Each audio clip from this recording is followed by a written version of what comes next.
നമ്മുടെ പൂച്ചെടികൾക്കും പച്ചക്കറികൾക്കും എന്നല്ല എല്ലാ വിളകൾക്കും പറ്റിയ ഏറ്റവും ബെസ്റ്റ് വളമാണ് കോഴിവളം. പക്ഷെ നമ്മൾ കമ്പോസ്റ്റ് ആക്കി മാത്രമേ അത് ഉപയോഗിക്കാൻ പറ്റൂ. ഈ പരുവത്തിലാക്കി നമ്മൾ കമ്പോസ്റ്റ് ആക്കി എടുത്താൽ നമ്മളെ എല്ലാ വിളകൾക്കും നമുക്ക് ഉപയോഗിക്കാൻ പറ്റും. മറിച്ച് നേരെ ഉപയോഗിക്കുകയാണെന്നുണ്ടെങ്കിൽ നമുക്ക് ഗുണത്തേക്കാൾ ഏറെ ദോഷമാണ് ഉണ്ടാവുക. എൻ്റെ എല്ലാ പ്രിയ കൂട്ടുകാർക്കും നിലാവ് നക്ഷത്രം ചാനലിൻ്റെ പുതിയൊരു വീഡിയോയിലേക്ക് സ്വാഗതം. ഇന്നത്തെ നമ്മുടെ വീഡിയോയിൽ കോഴിവളം എങ്ങനെയാണ് നല്ലൊരു കമ്പോസ്റ്റാക്കി മാറ്റുക എന്നുള്ളതാണ് ഉൾപ്പെടുത്തിയിരിക്കുന്നത്. നമ്മൾ എല്ലാ വിളകൾക്കും അടിവളമായിട്ടും മേൽവളമായിട്ടും കൊടുക്കുന്ന ഒരു സംഭവമാണ് കോഴിവളം. പക്ഷെ അത് നമ്മൾ കമ്പോസ്റ്റ് ആക്കിയതിന് ശേഷം മാത്രമേ അത് ഉപയോഗിക്കാവുള്ളൂ. ഒട്ടുമിക്ക വീടുകളിലും ഉണ്ടാവുമല്ലേ കോഴികൾ. ചിലർ കുഞ്ഞു കൂടുകളിട്ട് വളർത്തുന്നവരുണ്ടാവും, ചിലർ കുറച്ച് ഫാം ആയിട്ട് സെറ്റ് ചെയ്ത് വളർത്തുന്നവരുണ്ടാവും.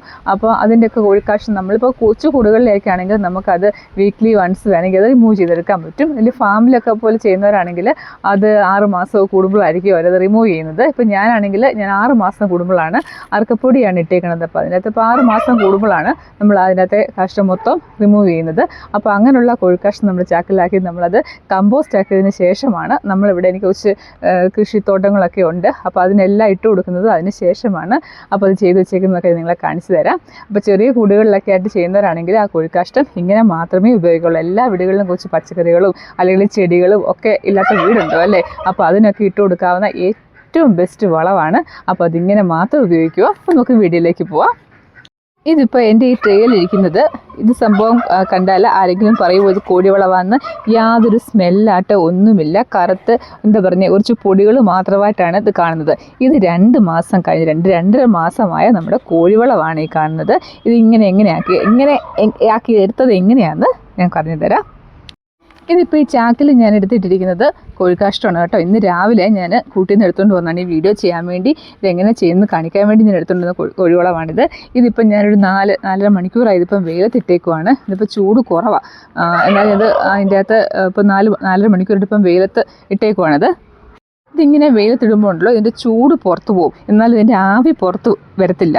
എന്നിട്ടാണ് ഇതിന് ശേഷമാണ് നമ്മളിത് കമ്പോസ്റ്റ് ആക്കാൻ വേണ്ടി പോകുന്നത്. ഈ കോഴിക്കാഷ്ടം നമ്മൾ വില കൊടുത്ത് ചാക്കിൽ വാങ്ങുമ്പോൾ ഉണ്ടല്ലോ അത് ചിലപ്പോൾ മുട്ടക്കോഴിയുടെ കാഷ്ടം കിട്ടും, ചിലപ്പോൾ ഇറച്ചിക്കോഴിയുടെ കാഷ്ടം കിട്ടും. ഇത് രണ്ടും രണ്ടാണ് കേട്ടോ. നമ്മൾ ഈ മുട്ടക്കോഴിയുടെ കാഷ്ടമാണെന്നുണ്ടെങ്കിൽ അത് എളുപ്പത്തിൽ കമ്പോസ്റ്റ് ആക്കാൻ പറ്റും. നമ്മൾ കൂടിനടി നിന്നൊക്കെ എടുക്കുന്ന കാഷ്ടം എളുപ്പത്തിൽ കമ്പോസ്റ്റ് ആക്കാൻ പറ്റും. എന്നാൽ അത് ഇറച്ചിക്കോഴിയുടെ ആണെന്നുണ്ടെങ്കിൽ അത് കമ്പോസ്റ്റ് ആകാൻ കുറച്ച് സമയം എടുക്കും. കാരണം അതുണ്ടല്ലോ അതിനകത്ത് ചിലരിങ്ങനെ ചകിരിച്ചോറോ അല്ലെങ്കിൽ ചിലരകത്ത് അറക്കപ്പൊടിയുടെ ചീളോ അല്ലെങ്കിൽ ഉമി ഒക്കെ ആണെങ്കിൽ ഇട്ടാണ് കോഴികൾ അതിനകത്ത് ഇടുന്നത്. ഉമിയാണെങ്കിൽ പെട്ടെന്ന് കമ്പോസ്റ്റ് ആവും. പക്ഷേ എന്താ പറയുക അറക്കപ്പൊടിയുടെ ചീളോ അല്ലെങ്കിൽ ചകിരിച്ചോറോ ഒക്കെ ആണെങ്കിൽ കമ്പോസ്റ്റ് ആവാൻ വേണ്ടി ഒത്തിരി സമയം എടുക്കും. കാരണം ഈ ചകിരിച്ചോറിലൊക്കെ ലിഗ്നിൻ എന്ന് പറഞ്ഞ ഘടകം ധാരാളം അടങ്ങിയിട്ടുണ്ട്. അത് നമുക്ക് കൃഷിക്കൊക്കെ ഒത്തിരി ദോഷം ചെയ്യുന്ന കാര്യമാണ്. അപ്പോൾ അങ്ങനെ കിട്ടുന്ന വളം, ചാക്കിലായി കിട്ടുന്ന വളം ഒരിക്കലും നമ്മൾ ഡയറക്റ്റായിട്ട് നമ്മുടെ വിളകൾക്ക് ഇട്ട് കൊടുക്കല്ല. അത് നശിച്ചു പോവും. അത് കമ്പോസ്റ്റ് ആക്കിയതിന് ശേഷം മാത്രമേ ഉപയോഗിക്കാവൂ. ഞാനിവിടെ കോഴി കാഷ്ടം കമ്പോസ്റ്റ് ആക്കുന്നതിന് വേണ്ടി ഞാൻ കുഴിക്കകത്തിട്ടാണ് എല്ലാം ചെയ്യുന്നത് കേട്ടോ.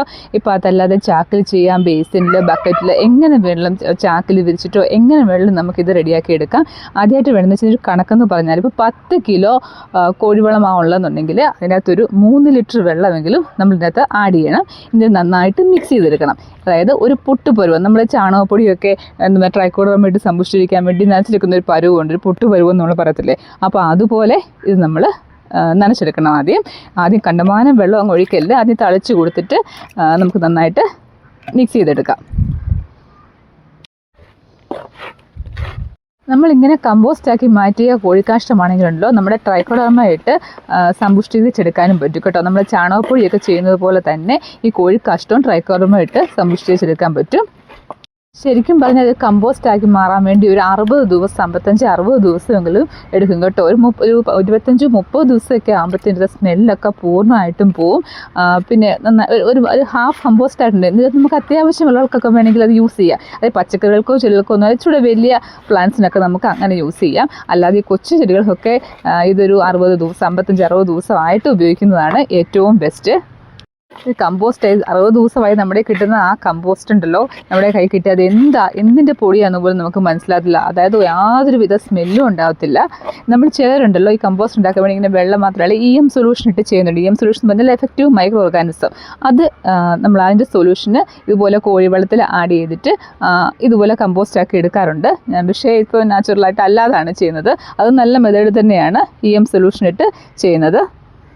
ഈ പരുവത്തിൽ നമ്മൾ നനച്ചെടുത്തതിന് ശേഷം ഇത് നമ്മൾ അടച്ചിടണം. പ്ലാസ്റ്റിക് ഷീറ്റോ ചണച്ചാക്കോ എന്തെങ്കിലും വെച്ചിട്ട് ഇത് അടച്ചിടണം. ഒരു 3-4 ദിവസം കഴിഞ്ഞിട്ട് നമ്മൾ തുറന്ന് നോക്കണം. അപ്പോൾ ഒട്ടും ഈർപ്പമില്ല എന്നുണ്ടെങ്കിൽ അതിനകത്ത് കുറച്ചുകൂടെ വെള്ളം തളിച്ചു കൊടുക്കണം കേട്ടോ. അത് കഴിഞ്ഞിട്ട് ഒരു 4 days കൂടെ കഴിഞ്ഞിട്ട് നമ്മൾ ഒന്നുകൂടെ അങ്ങനെ ചെയ്യണം.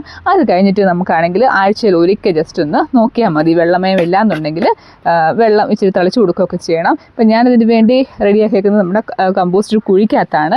ഇതുപോലെ ടാർപോളിനിട്ട് ഫുൾ കവർ ചെയ്തിടുക ചെയ്യുന്നത് കേട്ടോ. ഇങ്ങനെ നമ്മൾ വെള്ളമൊക്കെ തളിച്ച് വെച്ച് ഒരു 10 ദിവസം കഴിഞ്ഞ് നോക്കുമ്പോഴല്ലോ അത് ഈ ടാർപോളിൻ പൊക്കുമ്പോൾ നമുക്ക് ചൂട് പൊങ്ങുന്നതാണ്.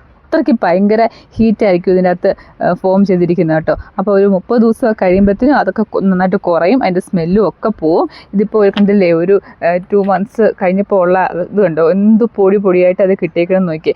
ഇങ്ങനെ നമുക്ക് കിട്ടും കേട്ടോ. അപ്പോൾ ഇതിനകത്തൊക്കെ നന്നായിട്ട് പൊട്ടാസ്യം അതുപോലെ ഫോസ്ഫറസ് ഒക്കെ നന്നായിട്ട് അടങ്ങിയിട്ടുണ്ട്. എല്ലാ ചെടികൾക്കും നമുക്കിത് ഇട്ട് കൊടുക്കാം. ഇങ്ങനെ ചെയ്യുമ്പോഴത്തേനും ഇതിലുള്ള ഈ മൂലകങ്ങളെല്ലാം പെട്ടെന്ന് വലിച്ചെടുക്കാൻ നമ്മുടെ ചെടിക്ക് സാധിക്കും കേട്ടോ, ഇങ്ങനെ നമ്മളത് ഉപയോഗിക്കുന്നുണ്ടെങ്കിൽ. നമ്മളെ ഈ പറമ്പിലുള്ള ഫ്രൂട്ട് പ്ലാന്റ്സിനെല്ലാം ഉള്ള വളമെന്ന് പറഞ്ഞാൽ പുറത്തു നിന്നുള്ള ഒന്നുമില്ല. എല്ലാം നമ്മളെ ഈ കോഴിക്കാഷ്ടവും ആട്ടിൻകാഷ്ടവും ഒക്കെ ആയിട്ടാണ് നമ്മളെല്ലാം ചെയ്യാറുള്ളത്. വേറെ പുറത്തുനിന്ന് ഒരു വളവും നമ്മൾ ചെയ്യാറില്ല. നമുക്ക് ഇഷ്ടംപോലെ കായ്കളൊക്കെ ഉണ്ടാവാറുണ്ട്. മാവൊക്കെ തന്നെ വളരെ കൊച്ചിലേ കായ്ച്ചിട്ടുണ്ട്. ഇതിനെ പറഞ്ഞാവനും ഇതിനെല്ലാം നമ്മൾ കൊടുക്കുന്ന വളം ഇതൊക്കെ തന്നെയാണ്. പുറത്തുനിന്നുള്ള വേറെ വളങ്ങളൊന്നുമില്ല. അപ്പോൾ ഇതിനു വേണ്ടി നമ്മൾ റെഡിയാക്കുന്ന കമ്പോസ്റ്റിൻ്റെ കുഴിയാണ് കേട്ടോ ഇത്.